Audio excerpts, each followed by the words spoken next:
Salut tout le monde, c'est Alex et Célia Hello. pour notre petit podcast Café entre amis. Exactement. Donc on se retrouve aujourd'hui pour un épisode qui nous plaît beaucoup. Ouais, on c'est à chaque épisode. Ouais, mais je suis vraiment hyper excitée de le tourner, genre celui-là, je sais pas. Ouais, je suis d'accord. Du coup, comme vous l'avez vu, c'est l'épisode Friends, donc vraiment basé sur une de nos séries, je pense, préférées. Ouais. Enfin, du moins... Moi, j'ai grandi avec. C'est ça. On a grandi avec, fait qu'on est forcément Ouais. très attachés à cette série. Ouais. Donc, c'est série Friends. Oui. Donc, petit pitch rapide sur la série. Ouais. Qu'est-ce qu'on peut en dire 6 amis. Exactement. 6 amis. Ross... Qui se retrouvent dans un café. Oui. Vraiment, C'est pour ça aussi que ça colle bien. c'est les ancêtres. Ouais. C'est les OG. Exactement. Ouais, Ross, Rachel, Monica, Chandler, Joey, Phoebe. Oui. Ross et Monica qui sont frères et sœurs. Ouais. Ross et Chandler qui sont amis d'enfance. Exactement. Monica et Rachel aussi Oui. étaient à l'école ensemble. C'est ça. Joey, c'est le coloc de Chandler. Ouais. Phoebe, ancienne coloc de Monica. Exactement. Voilà. Ils se sont rencontrés comme ça, petit à petit. Ils ont commencé à hang out un peu ensemble. Chandler à l'appart en face de chez Monica. Ouais. Fait qu'ils s'y rejoignent tous quand même très souvent.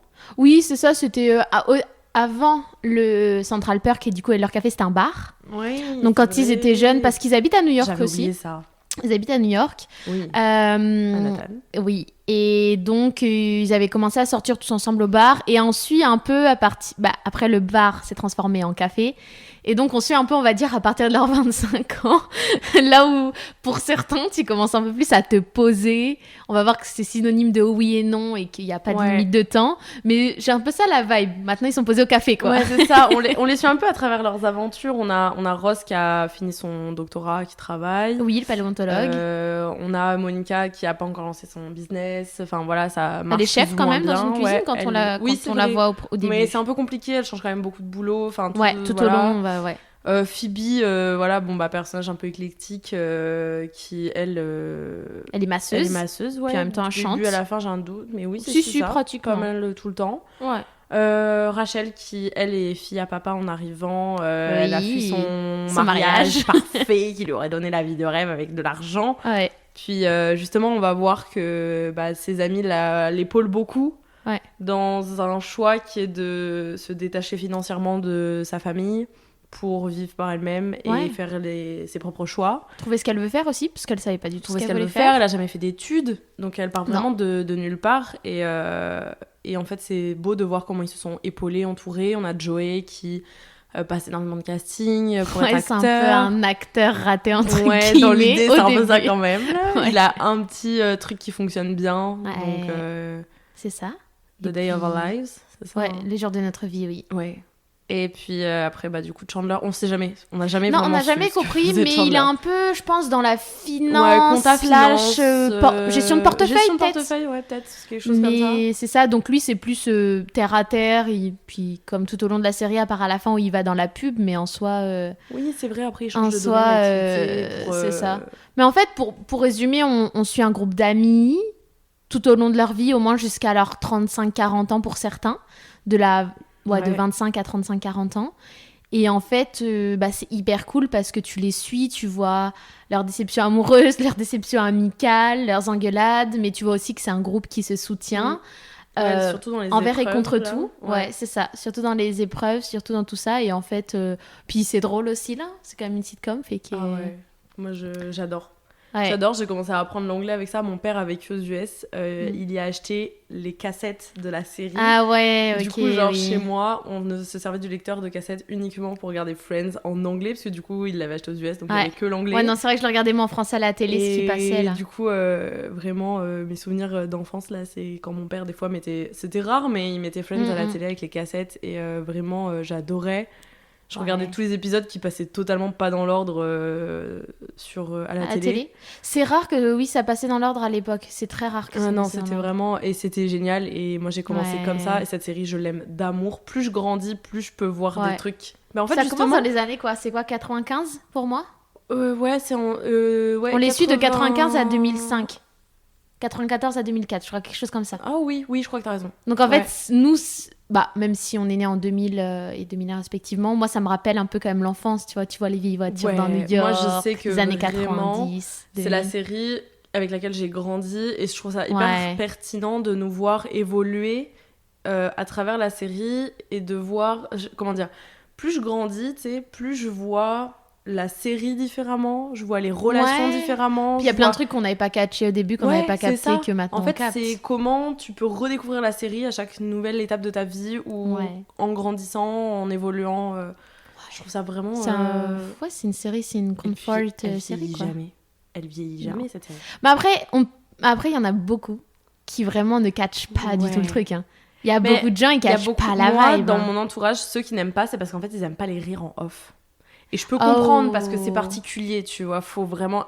Ouais. C'est particulier, mais faut savoir que Friends, c'était joué devant un vrai public. Oui. Donc, c'est particulier, mais en même temps, c'est très pièce de théâtre. Ouais, donc, faut aimer peut-être un peu le théâtre aussi. C'est pour ça. Mais oui, je peux comprendre. Mais ça reste après, moi, classique. Quand tu dis comfort show, c'est vraiment ça. Genre, j'ai une journée de merde. Moi, tu me fais des pâtes carbo, un épisode de Friends. Mon problème, il est réglé. Genre, vraiment, tout va bien dans ma vie. Ouais. La journée est derrière moi.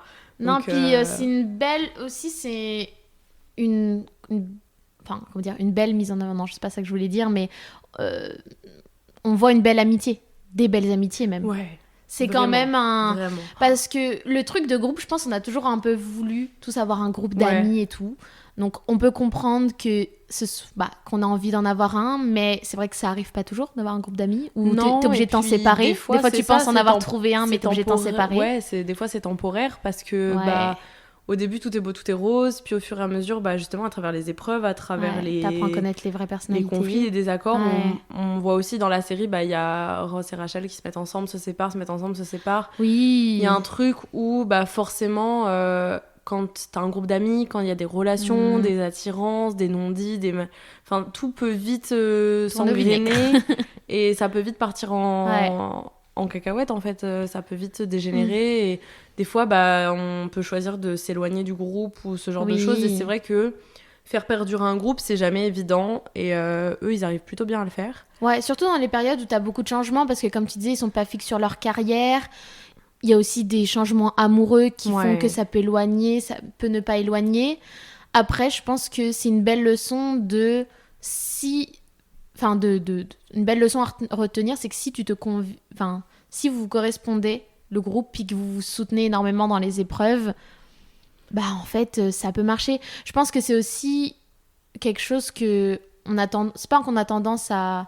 c'est pas qu'on a tendance à abandonner vite, pas du tout, mais je veux dire que des fois, on a plus tendance à se dire non, mais on se correspond pas, puis genre, on se fout des couteaux dans le dos, un peu, tu vois, genre des mini couteaux dans le dos, au lieu de dire ouais, c'est ça, au lieu de dire, écoute, on voit que t'es pas bien en ce moment, genre, viens, on en parle, viens, on discute en groupe. Il y a de la compréhension, il y a de la communication, il y a de l'écoute, et c'est la clé de toute relation, que ce soit amoureuse, amicale, professionnelle, dans tous les cas.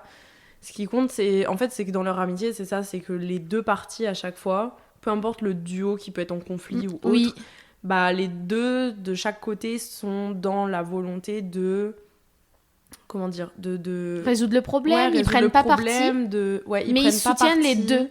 Tu vois c'est ça qui est beau. Ils ont des relations amicales, je dirais. Pour moi, les relations amicales de la série sont saines. Ouais, parce que lors de la rupture de Ross et Rachel, par exemple, qui est une rupture hyper compliquée, parce que Monica c'est son frère, Rachel sa meilleure amie, plein de choses. Ça, ouais. Et surtout, alors l'amitié est saine parce qu'ils prennent pas parti. Ouais. Et qu'ils soutiennent les deux. Oui. Mais l'amitié est saine parce que les gens qui ont été en couple ont la maturité de ne pas demander à l'autre de faire un choix ou de prendre parti ou de prendre position. Genre c'est vrai que ça, moi c'est quelque chose qui ne m'est jamais venu à l'esprit quand je m'embrouille avec quelqu'un ou machin, ou j'ai un désaccord. Ou que je me sépare de la personne avec qui j'étais, je vais jamais aller demander oui, je peux aller je peux aller demander conseil à mon ami, je peux aller me confier. C'est un ami qu'on aura en commun et que l'autre personne va aussi aller voir parce qu'il a besoin d'écoute, etc. Mais je vais jamais demander à la personne en face de moi de prendre position, de prendre parti, de faire un choix. Même quand dans un groupe d'amis, il y a un couple qui se sépare, je trouve que c'est d'un égoïsme et d'une immaturité sans nom que de demander à tes amis de choisir entre deux de leurs amis. Enfin, Ouais, après, je pense là où c'est plus compliqué, où moi j'avais une vision, tu vois, plus dure de la chose, et que maintenant je suis tranquillement en train comment dire, de m'assouplir là-dessus, parce que les séries comme Friends ou d'autres séries ou des livres m'ont fait réfléchir là-dessus, c'est que pour moi, certes, faut pas prendre parti, mais moi j'ai du mal à pas prendre parti, c'est-à-dire que moi je suis quelqu'un, c'est tout blanc ou tout noir. alors, après... Et quand j'estime que la personne, elle a vraiment fait de la merde, Oui, non, c'est j'ai ça. du mal à pas prendre parti pour la personne qui est blessée. C'est qu'après, il faut prendre parti quand c'est nécessaire aussi. Oui, Parce que des fois, il y a des actes, des propos qui Voilà, c'est nécessitent... Enfin, si tu prends pas parti, dans ce cas-là, c'est que tu n'aimes pas ton ami. Parce que mais il y a en des même manques temps... de respect, il y a des Oui, ça, débordements, c'est sûr. c'est ça. C'est Faut sûr. savoir prendre position quand c'est nécessaire. Ouais. Mais quand c'est une dispute, un désaccord ou un malentendu, Mhm. bah... Voilà, il n'y a pas à attendre de la personne en face de prendre parti, de prendre position. Ouais. Enfin, c'est pas du tout... Mais là, tu vois, où moi, j'aurais pu ne pas forcément être souple, c'est parce que, la première rupture de Ross et Rachel, c'est parce que, en gros, ils se sont séparés, il est parti coucher avec une autre, Rachel a voulu revenir, puis elle a découvert qu'il avait couché avec une autre, en l'espace d'un jour. Et donc ça, pour moi, ça aurait pu être rédhibitoire. Genre, j'aurais pu dire, par exemple, éjecter Ross de ma vie, tu vois. Ouais. Mais ce qui est beau, c'est que ils sont capables de lui dire qu'il a fait de la merde, parce que Ross sait qu'il a fait de la merde, puis tout le groupe... Ross, il se victimise beaucoup quand même dans la vie. Ouais, bon, au début, c'était... Moi, désolée, mais on était... Ross, je l'adore sur son humour et sur beaucoup de choses. Non, mais Oui, non, mais horrible. après... Mais ce que je veux dire, c'est qu'ils lui ont dit quand même, tu sais, Monica lui a dit, tout ça, ils lui ont dit. C'est ça, tu dis, toi, tu vas comme kick out ou machin, mais c'est vrai que Monica, c'est son frère. Ouais, c'est ça, donc c'est toujours un Chandler, peu... c'est son meilleur ami d'enfance, etc. Puis même, ils ont construit une belle relation d'amitié, et puis... Justement, je pense grandir, c'est être capable de... peut-être... pouvoir se mettre à la place de l'autre aussi. Ouais, prendre du recul, ouais, je suis d'accord. On se met tous à la place de Rachel, c'est évident. Mais, ok, Ross, c'est quelqu'un, faut pas oublier, qui a son... Comment dire, je veux pas dénigrer Ross parce que ces derniers temps, je le vois un peu de manière assez négative. Il a son lot de trauma et il a son lot aussi d'actions, de mauvaises actions. Il manque terriblement de confiance en lui. Ouais, c'est ça. Qu'il voit Rachel plus... à mon goût, comme un trophée, que comme une personne à part entière. Enfin, je sais pas comment expliquer, mais il faut que ça aille dans son sens. Il a tendance à... En tout cas, à ce moment-là de la relation... Il faut qu'il ça aille dans son sens beaucoup, ouais. Il est très dur. Il est très méfiant, il est très jaloux, il est très possessif. Ouais, mais aussi parce que... Attends, faut pas l'oublier. Parce qu'il s'est fait... Sa première femme, avec qui il a eu un enfant, il s'est fait tromper.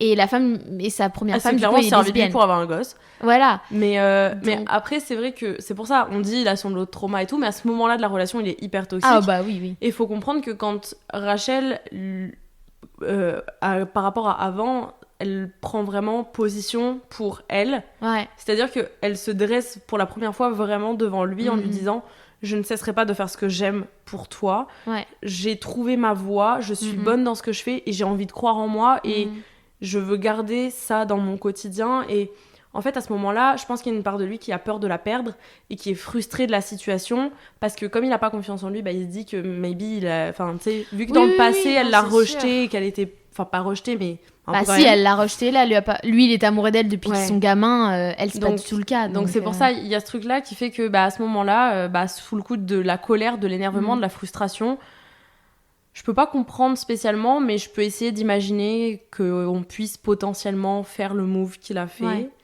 Après, je pense que plus tu grandis et plus tu vieillis surtout, parce que moi, j'avais des idées très arrêtées sur la tromperie. Ah bah. Et je commence à comprendre... Je ne cautionne pas, mais on s'assouplit en fait. Moi, c'est sûr que par exemple, si mon mec me trompe, c'est rédhibitoire. Il n'y a pas de débat. On s'assouplit dans la compréhension de l'autre. Exactement. On s'assouplit dans la compréhension de l'autre, de ses amis, de tout ça. Parce que, au final, c'est pour ça que je disais justement que c'est assez. Ils ont une belle amitié parce que, après, toute l'histoire de Rachel et Ross, les deux parties ont été soutenues. Donc, c'est-à-dire que vraiment, les deux parties ont été soutenues. Ils allaient vraiment consoler Ross comme ils allaient consoler Rachel. Donc en fait c'est ça qui est beau aussi, ils ont essayé d'arranger les choses dans le sens que au moins ça se passe bien entre eux, de respecter leurs limites aussi en prévenant par exemple Ross que Rachel était dans les toilettes ou Rachel que Ross était dans les toilettes, enfin plein de choses comme ça. Ce qui est assez beau, il y a eu d'autres histoires aussi par exemple entre Chandler et Joey quand Chandler était amoureux de la copine de Joey. Oui. Plein de choses qui ont fait que des fois les limites ont pu être dépassées, mais aussi le pardon était beau. Ça faut se dire. Ouais. Mais en tout cas, c'est vrai que moi, ça me donne une belle image de l'amitié. Et ça me permet peut-être de m'assouplir sur des choses où moi, je suis très dure, on va dire. Très je tège d'ex. Je pense que quand les gens qu'on aime ont fait des choix, je peux parler un peu à titre personnel, mais c'est vrai que pour tout ce qui est relatif à la tromperie ou aux relations et aux limites qu'on peut franchir ou ne pas franchir, etc., je pense que déjà chacun a ses propres limites. Et c'est vrai que ce qui est important, c'est de respecter les limites de son ou sa partenaire. Et c'est pour ça que c'est important de les connaître. Mais pour le coup, moi, c'est vrai que j'étais hyper catégorique quand j'étais plus jeune. Et que, parce que dans mon entourage, dans mes amis, j'ai pu suivre l'évolution de leur relation et que j'ai pu voir et comprendre pourquoi peut-être il y avait certaines limites qui avaient été franchies, pourquoi il y avait certains choix qui avaient été faits. Et à ce moment-là, forcément... je me dis, ok, tu sais, c'est une personne qui est humaine, moi aussi je suis humaine, j'ai eu des relations, etc. Il y a ce truc-là où on se rend compte qu'on peut... On peut plus comprendre. Il faut un contexte. Il faut un contexte, mais on peut plus comprendre. Après, je pense que, justement, l'amitié, pour ça, c'est très cool, parce que c'est aussi essayer de pas juger, ou essayer de se dire, bon, là, t'as fait de la merde, faut que tu répares ta merde. Mais faut que ça reste une amitié saine. Dans le sens qu'il ne faut pas que tous ces déboires-là entachent l'amitié après que tu as avec la personne. Parce que moi, je sais que, par exemple, les histoires de tromperie, les histoires de trahison, un peu... Moi, de par mes expériences, ça me donne un peu ça me give un peu un sentiment de ouais, mais si tu as fait ça, c'est que tu peux me le faire. Alors si tu me l'as mise à l'envers... Enfin, si tu l'as mise à l'envers avec quelqu'un d'autre, tu peux me la mettre à l'envers. Merci. Du coup, ma confiance, elle diminue. Ça veut pas dire que je vais pas côtoyer la personne. Oui. Ma confiance. Mais prendre de la distance. Ouais, c'est ça. Ce voir que eux n'ont pas fait. Différemment. Ouais. Moi, je suis tellement. J'ai eu ce débat il y a quelques mois, vraiment. Genre, j'étais la seule personne à stand pour cette opinion-là. Puis j'étais comme. Comment tu peux considérer que si une personne de ton entourage, qui est supposée être ton ami, est capable de faire à un de ses amis tel ou tel acte qui, pour toi, est intolérable ou impardonnable, ou que toi tu te vois pas faire, ou que tu détesterais qu'on te le fasse, tu peux présumer que la personne va pas te le faire derrière. Après, moi, bien sûr, chacun son opinion là-dessus, mais oui, chacun son opinion là-dessus, ça on est totalement d'accord, chacun est libre de penser ce qu'il veut, mais c'est vrai que je ne comprends pas. Enfin, moi, il y a... c'est que moi, je pense que ça réveille trop mon instinct de méfiance. Ça réveille trop, tu vois, mon intuition, ça réveille trop de choses. En fait, on sent juste que on peut se faire manquer de respect par cette personne-là, et qu'on peut se faire blesser, et qu'on peut... Forcément que ça te rend beaucoup plus sur la défensive, sur la retenue, tu prends plus de distance, etc. Après, tu peux aussi avoir la liberté. Moi, je sais que ça pourrait m'arriver, que je vois une personne qui fait une action, une de mes amies qui fait une action que j'ai du mal, de dire, t'as fait de la merde, si un jour tu me fais ça, après ciao. C'est ça, faut en parler avec la personne, faut voir si elle était consciente de la portée de ses actes quand elle a fait ces choix-là. Parce qu'il y a des gens, moi c'est vrai que je pars toujours du principe, parce que je suis comme ça, et t'es comme ça aussi, je le sais, de toujours anticiper toutes les potentielles réactions et interprétations que pourrait avoir la personne en face avant que je fasse ou que je dise quelque chose. Bienvenue dans l'anxiété. Voilà, il y a plein de gens qui finalement ne fonctionnent pas comme ça, et c'est ou la pensée va pas aussi loin. Au contraire, je pense qu'ils dorment mieux la nuit, là. C'est leur vie est plus simple. Non, mais ils doivent être plus simples que nous. Mais... Ouais, ils doivent être plus chill. Mais c'est vrai que c'est pour ça où je pense aussi que nous, on se comprend beaucoup. C'est parce qu'on a tous ces trucs-là qui peuvent nous rapprocher et qui font que sans se connaître, on peut avoir les mêmes automatismes au départ. Et alors qu'avec des personnes qui sont plus différentes, faut en discuter et faut voir, parce que si la personne avait conscience de l'impact que son acte pouvait avoir là, c'est problématique. Je te dirais la réparation derrière. Est-ce que la personne, elle fait quelque chose pour réparer? Parce que, je pense que on fait plein d'erreurs. Oui, tout le monde en fait, donc c'est pour ça qu'on peut pas jeter les gens là dès la première erreur. Tellement pas. Mais c'est la manière, je pense, dont la personne réagit. Si elle se remet en question, qu'elle dit oula, c'est vrai que j'avais pas vu ça comme ça. Sa manière de gérer la situation, c'est le fait de s'excuser ou non, de la manière dont tu le fais, de comment va être ton comportement derrière, comment tu vas. tout... En fait, c'est vraiment... En fait, tu passes un peu, je pense, tu vas me dire si tu penses comme moi, mais je pense qu'en fait, dans ce genre de situation, la personne, donc notre amie, admettons, qui a fait quelque chose qu'on ne trouve pas ouf, elle passe en période d'essai, en fait. Elle repasse en période de... Oui, je suis d'accord. Ok, je vais voir comment tu deals le truc, comment tu gères, comment tu te remets en question, comment tu... comment tu gères la situation. Puis si je suis ok avec ça, ou si je trouve ou que je considère que dans mes limites, c'est ok, ta manière de gérer le truc, et que si nous arrivait la même chose, bah... Je serais capable de mettre en question. Ouais, voilà, il y aurait la situation qui me conviendrait parce que ça ne franchirait pas mes limites. Dans ce cas-là, oui. Mais c'est vrai que...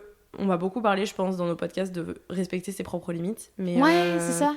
C'est un truc dont on a tellement pris conscience ces dernières années, toutes les deux. Ouais, vraiment, c'est quelque chose qui m'a... En fait, c'est là que je me suis rendu compte que que c'est important de respecter ses limites parce qu'en fait, moi, ça me faisait trop tirer sur la corde et ça me mettait dans des états...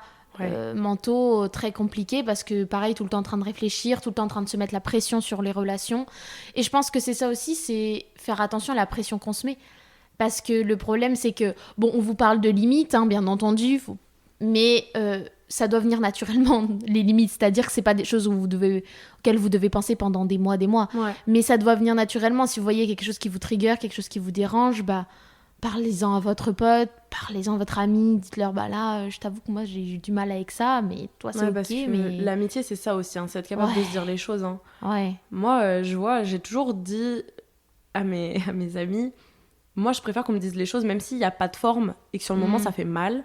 Je déteste les gens qui ne me disent pas ce qu'ils pensent, ou surtout je te considère pas comme vraiment un ami si t'es pas capable de me dire ce que tu penses, parce que si je suis parfaite, là, comme personne n'est parfait, forcément que faudra que je me remette en question dans la vie. Forcément, tu peux pas valider toutes mes actions et j'attends surtout pas ça de toi.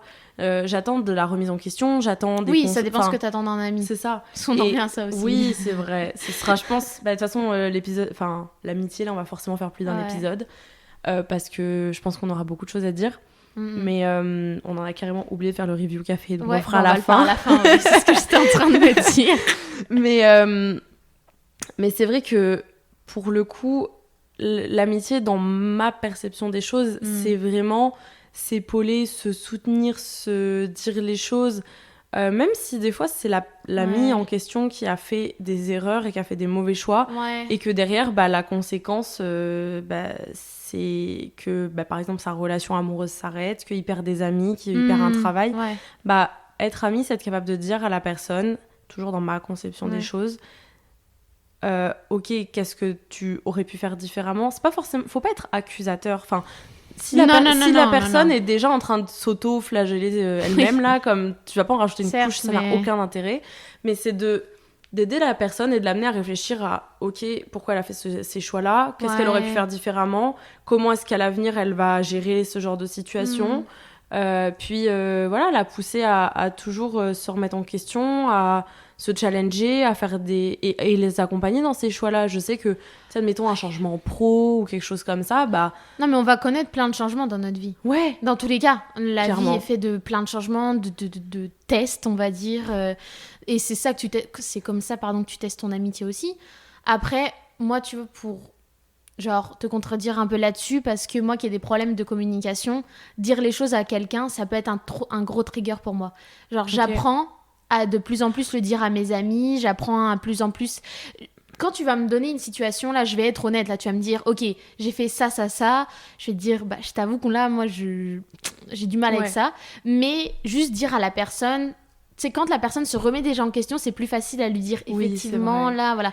Mais quand elle se remet pas en question, moi qui ai du mal à communiquer, qui ai du mal à aller au conflit, à certaines choses, ça peut être compliqué. Mais alors, tu vois... Parce que j'ai toujours peur d'une réaction en mode « Mais non, tu racontes que de la merde, pas du tout du rejet. » Oui. Mais alors, et de l'invalidation de tes opinions aussi, je pense. Ça, moi, je m'en fiche parce que je sais qu'au fond de moi, j'ai raison. Mais le conflit auquel ça m'amène, en tout cas j'ai raison avec moi-même.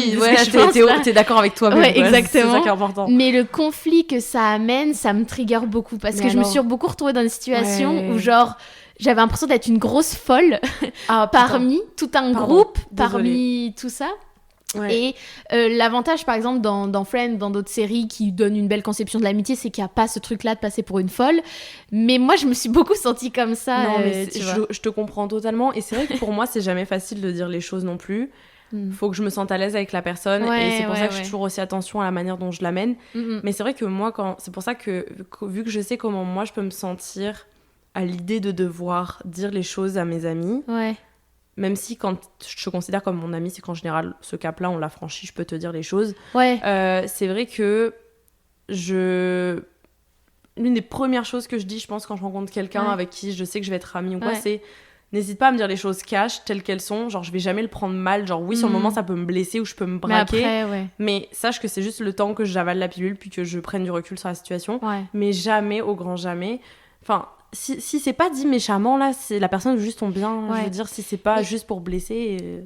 Je suis d'accord, mais tu vois... Alors, moi, les réseaux, parce que je pense comme vous, enfin, comme nous, là, on est tous sur les réseaux. Et moi, les storytime TikTok, bah, ça m'a encore plus trigger. Parce en fait... Des fois, il y a des gens, genre, c'est ton ami depuis t'es gamin, ok ? Genre, vous avez grandi ensemble, toute votre famille vous connaît. Et là... bam, la personne elle change de comportement, ça switch. Et tu vois, ce switch-là, mais tu vois, ce switch-là, moi, il me fait flipper. Parce que ça m'est arrivé oui et non. J'ai pu avoir des amitiés où on se connaît depuis longtemps, où ça va toujours très bien et j'ai pas de soucis là-dessus, ou juste qu'on s'est éloigné. Pas de switch, hein, c'est juste que la vie nous a éloignés, puis c'est ok. Et puis on n'aura pas de mal à se reparler, à reprendre des nouvelles. Mais il y a des amitiés où ça peut arriver, mais ça peut arriver... où t'as des switches, ça fait peur. Ça fait peur parce que ça fait peur des dingueries, hein, des dingueries. Genre, ça te vole ta voiture, ça te cambriole. Enfin, moi, j'ai vu des trucs sur de Storytime, ça fait un peu peur. C'est vrai que c'est plus l'amitié dure aussi, plus il y a ce, entre gros guillemets, risque. Parce qu'en fait, plus tu... j'ai envie de dire, plus tu aimes, plus t'as de risque de te faire mal. Oui, certes, mais je pense que, tu sais, dans la vie... La trahison, la tromperie, tout ça, c'est des choses qui sont difficiles à gérer, mais c'est comme tout, malheureusement, à un moment donné, à part ceux qui ont de la chance, là, heureusement pour eux, là, mais tu peux te faire trahir, puis la première fois, c'est horrible, ça fait super mal, la deuxième fois, c'est un peu moins douloureux. Tes erreurs, en fait, puis même, t'apprends à le gérer, t'apprends à t'en détacher, t'apprends à prendre conscience que c'était pas toi le souci, et que c'est dur, mais qu'il faut garder le positif de toutes ces années d'amitié, et... Ouais, et moi, un truc, tu vois, qui me fait réfléchir, c'est, puis que je suis en train de regarder, là, de travailler dessus, l'intuition, mesdames et messieurs. J'ai hâte qu'on fasse donc, comme d'habitude, si quelqu'un fait quelque chose à quelqu'un d'autre, elle peut vous faire la même chose. Et aussi faites attention aux red flags, mais bon, ça après c'est aléatoire, et à votre intuition. Parce que des fois, on ne sait pas pourquoi, vous avez peut-être une petite retenue, ou c'est votre ami, mais en même temps... Il y a quelque chose. Une phrase, un propos qui... Ça fait ça un vous petit tourne tilt dans votre tête, puis vous y repensez après, puis vous êtes un peu inconfortable avec ça. Faites attention à ça. Écoutez-vous. Ouais, écoutez-vous, pas en mode catégorique. Non, mais des fois, ça peut être un bon indicateur de la suite. Juste, prenez-le comme un warning de « Ok, je vais être un peu plus attentif les prochaines semaines au comportement de cette personne, puis à ce qu'elle fait, ce qu'elle dit. » Parce que moi, c'est un truc qui m'a toujours assez surpris. Je suis en train de la redévelopper. J'en avais une très bonne quand j'étais plus jeune, intuition. Moi, je me suis jamais attardée là-dessus. Ces dernières années, beaucoup de choses m'ont prouvé que je devais m'attarder là-dessus. Parce que, rien à voir, mais ma cousine avait dit à ma mère, ou à moi, je sais plus, à l'étranger, parce qu'elle était partie à l'étranger avant moi, faut toujours suivre son intuition. Et je sais pas pourquoi, moi je suis partie au Canada avec cette intuition-là, parce que tu vas te retrouver dans un pays que tu ne connais pas. Moi je connaissais personne, donc je partais seule, sans rien, sans backup, sans rien. Bon après je pars pas non plus fond de la Cambrousse là, je partais à Montréal. Mais t'es seule dans un pays étranger. Exactement, tu peux te retrouver dans des situations un petit peu plus compliquées. Et on m'avait dit ça, et je pense qu'en fait ça m'est toujours resté dans la tête. Et c'est en partant à l'étranger et en testant mes limites que je me suis rendu compte que l'intuition, mesdames et messieurs, c'est vraiment à développer. Parce que effectivement, on en a discuté, mais vous m'avez dit que j'avais par exemple une bonne intuition. Et je le remarque de plus en plus, où maintenant, j'ai des premières impressions sur les gens. Des fois, ça se vérifie pas. Des fois, ça se vérifie. Et c'est ok. J'ai envie de dire que même si des fois, ça se vérifie pas, ça va se vérifier genre 5 ans d'une plus tard. manière ou d'une autre. D'une manière ou Genre, d'une autre, pas ça tout va de se vérifier. suite, tu vois. Pas tout de suite. Mais Bon, on a plus encore eu tard. le cas il y a pas longtemps. Ouais. Parce que, en fait, et ça veut pas dire que les C'est- personnes sont horribles, hein, bien Cette entendu. anecdote Hein. est folle, je pense qu'on terminera là-dessus. Mais ouais, on a eu la même intuition sur quelqu'un. Et En fait, on a rencontré une personne Ouais. à peu près en même temps. Genre, non, quand même avec quelques mois de décalage. Quelques Je mois sais- de décalage. Ouais. Oui. Enfin, on a rencontré une personne à des moments différents, toutes Ouais. les deux, Ouais. et sans que l'autre soit là, Ouais. sans s'en être parlé, sans Ouais. avoir parlé de la Ouais, personne, etc. Et en fait, on en a discuté quelques semaines après. Quelques Oui, mois, rien, on je sais s'y est pas plus. attardé dessus, quoi. Ouais, Petite genre, impression, mais on s'est s'y c'était notre attarde première pas. impression, on n'en a pas fait de cas. Ouais. Je pense un jour, c'est venu dans la conversation, on parlait de qu'est-ce qu'on a pensé de la personne quand Ouais, on l'a rencontrée, ouais, etc. c'est ça. Et en fait, là, on a tenu exactement les mêmes propos et on a eu la même première impression Ouais. sur un truc spécifique Ouais. où on s'est dit mot pour mot la même chose toutes les deux. Ouais. Mais on s'est dit, maybe on se trompe, genre on va voir. Puis on Oui, a... parce que tu sais, on est toujours dans ce truc, faut pas non plus Oui, juger faut- trop oui, vite, c'est ça. on connaît pas la personne, donc faut. En fait, moi maintenant, vraiment, ma première impression, je m'attarde dessus en mode, mais ça va pas changer mon comportement Non, face à la c'est ça, personne. c'est juste pour le garder dans un coin de notre C'est tête. juste, ok, au peut-être cas va où. bizarre, mais en vrai, très chill. Hein. Ouais. En vrai, on verra. Puis on a vu. On a vu. Et on a eu raison. On a vu, on avait raison. On a vu parce qu'au final, c'est un bon moment après, quand même plusieurs mois après, Oui, facile, Ça... Ouais. que au final, On n'avait pas totalement tort. on n'en avait pas parlé. En Non. plus, ça faisait un petit moment qu'on s'était pas trop parlé, pas trop vu, parce que on Ouais. était toutes les deux très occupées. Ouais. Donc quand on se voyait, on parlait pas mal plus de responsabilités, De nos vies que de taf, d'autres de choses. machin.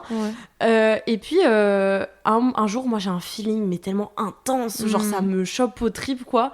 Et genre où je suis sûre, mon instinct il est sûr à 100% que là on me la Il y a met à quelque l'envers, chose, là ouais. il y a un truc. Ouais. Et à ce moment-là, vu que t'es une des premières personnes à qui je raconte tout, mes feelings surtout, genre je me rappelle, je t'envoie un message. Mais d'abord je le note dans mes, parce que j'ai un petit carnet où je note Ouais, tout, dans ton mes trucs et carnet, tout, ouais. en mode pour me détacher émotionnellement du truc. Mm. Mais c'est comme tellement intense que je t'envoie un message et je te dis, écoute Alex, là faut que je te dise quelque chose, Ouais. genre t'en fais rien, j'ai juste besoin de t'en parler, je veux même pas ton opinion, je veux pas machin. Ouais. Je lui donne mon impression et la seule chose qu'elle m'a répondu c'est je me suis fait la même réflexion que toi, genre en même temps que moi. Genre vraiment c'était le Ouais. même jour à peu près ou à 2-3 jours près. Ouais, parce que On je a eu pense le même que... truc. C'est ça aussi qui est un bon indicateur, je pense, de tes amis, parce que avec Célia, on se connaît pas non plus depuis très longtemps, Non, c'est là. vrai hein. Ça va bientôt faire... 2 ans. 2 ans, déjà? Ok, j'étais sur un an. Non, mais t'as raison. Ah ouais, non, moi, pour moi, 2 ans, c'est déjà genre si peu. Ouais, non, mais... Et en fait, trouvez aussi des personnes qui vous ressemblent, avec qui vous pouvez avoir ce feeling-là. Voilà, petit conseil. Ouais, vraiment. Mais on va finir sur notre review café. Oui, ouais. D'ailleurs, Et l'anecdote est gaulerie. en vrai. l'anecdote est drôle. Mais on a été au café Olympico du Myland. Ah. Donc, c'est sur la rue Saint-Aviateur. Oui, c'est ça. Saint-Viateur Saint-Aviateur, c'est bon. Viateur. Viateur C'est pas Aviateur. Ah c'est merde Viateur. T'as raison, parce que les bagels, ils s'appellent pas comme ça. C'est Bon. Saint-Viateur Ouest. Saint-Viateur, oui, bon, bah voilà. Enlevez le A. Et c'est je une crois chaîne un peu dans Montréal, Café Olympico, puis c'est italien. Ah, c'est une chaîne C'est une Je chaîne. pensais qu'il y en avait qu'un. Non, il y en a un à McGill, il y en a un au Vieux-Port. Oh. Donc, mais d'ailleurs, enfin McGill. Est-ce que tous les serveurs métro- sont mignons dans tous les Olympicos Je ne sais pas. Je ne sais Les pas. baristas Oui, mais en tout cas, ils étaient très sympas. Il y avait beaucoup de monde, mais ça allait très vite. Ouais, la file était hyper longue. Je me suis dit, oh purée. Mais en fait, Ouais. non, ça a été vraiment C'était rapide. Ils très sont sympa. d'une efficacité. Ouais. Franchement, pour avoir bossé toutes les deux En café. en café, franchement, c'est des machines quelque de chose. guerre. C'est quelque Ouais. chose. Puis donc moi j'ai pris un affogato. Donc si vous connaissez pas ce que c'est, en fait un affogato c'est de l'expresso avec de la glace, des vraies boules de glace. Hein. Moi j'ai pris ça à la vanille, c'était très très bon. Et j'ai pris un gâteau au citron, un lemon cake, pareil très On en très parle, bon. j'avais envie d'aller en chercher. Et ouais, bah tiens j'en ai là. Vu que c'est juste à côté de chez toi, C'est ça. là, j'ai envie d'un café. C'était très bon. Puis je vais laisser Célia dire ce qu'elle a pris et voilà. Ouais, ben c'est ça. Moi, du coup, moi, ce que j'ai beaucoup aimé, c'est que déjà, il y avait des trucs qu'on voit pas dans les autres cafés. Ouais, ça change un peu. Ça change un peu. Ça change un peu. Moi, j'ai pris un latte Fredo. Mhm. Donc, je l'ai pris avec sucre et avec lait d'avoine. Ouais. Parce que, bon, intolérance au lactose, Ouais. on connaît. Et en fait, donc, latte Fredo, de ce que j'ai lu sur Internet, c'est expresso Ouais. et du lait entier Ouais. frappé ou je sais pas trop quoi. Bah en fait c'est du lait plus épais. Ouais. En fait, il est plus épais qu'un lait de Exactement. latte. Mais c'est froid, par contre, du Et latte c'est froid. Freddo, c'est froid. C'est froid, mais du coup, il n'y a Ouais. pas les glaçons qui fondent. Donc, c'est Bah, vraiment apparemment, dans la bon. vraie truc, ils mettent des glaçons. Bah, là, mais là, il y en avait pas. Là, dans mon souvenir, il n'y en avait pas. Hein. Non, Enfin, je parce l'ai que pas... justement, moi, je suis pas fan du café glacé avec Ouais. glaçons, mais Il était délicieux. Moi, vraiment, ouais, c'était bon. franchement, quasiment un 10 sur 10. Je trouvais ça trop bon. Ouais. Et j'ai pris une part de gâteau aussi à l'amaretto. Vraiment délicieux. Vraiment, Ouais. franchement, personnel adorable. Ouais. Café... Rapide. Ouais, très rapide. Café délicieux. Prix hyper correct, accessoirement. Oui, Enfin, parce je que trouve c'est pour avec un les café- taxes. Ouais, bah, je trouve Donc, que c'est vraiment... Même... Je Pour trouve un que café c'est à vraiment Montréal, c'est correct. pas mal. Je trouve que c'est vraiment correct. Donc, et puis, allez tester. la bouffe, tout est bon. Ouais, allez tester en vrai. Il y en a plein, donc vous n'êtes pas obligé d'aller à celui-là du Myland, mais ça fait plaisir des fois de faire une petite balade dans le Myland. Oui. Donc voilà. En tout cas, on va finir sur ça. On vous remercie de nous avoir écoutés. On refera d'autres épisodes sur l'amitié. Ouais. Allez regarder Friends. C'est une très bonne série. Même si vous aimez pas les rires en fond, essayez de regarder genre 2-3 épisodes d'affilée. peu. Essayez d'un petit peu de Voilà. voir si... Parce que si vous y faites vite abstraction. Ouais. Enfin, on en fait vite abstraction. Puis j'ai l'histoire envie. est touchante et puis... Non, et puis les personnages sont tellement attachants. C'est ça. Donc, ouais, c'est ça. Puis, suivez-nous sur nos réseaux sociaux, comme d'habitude. Insta, TikTok, Café entre amis. Café entre amis. Et c'est tout. En tout cas, on espère que vous avez aimé. Ouais, on espère que ça vous a plu. Exactement. Que le fait qu'on se soit un peu dispatché Ouais. ne vous a pas dérangé, mais je pense pas. Parce que Exactement. ce qu'on aime, c'est la spontanéité et le fait que, bah voilà, c'est vraiment une conversation normale qu'on Vous a êtes entre dans nous. nos C'est conversations. ouais, vous êtes dans notre monde, quoi, C'est dans ça. notre vie, vous êtes avec nous dans la pièce. Là. Exactement. Voilà, simplement. Donc voilà, on vous fait de gros bisous. Ouais, on vous dit à très bientôt pour un nouvel épisode, pour un épisode 2 même de Friends, du bien coup. sûr, Et plein. puis un nouvel épisode Exactement. de manière générale. C'est ça. Gros bisous! Bisous.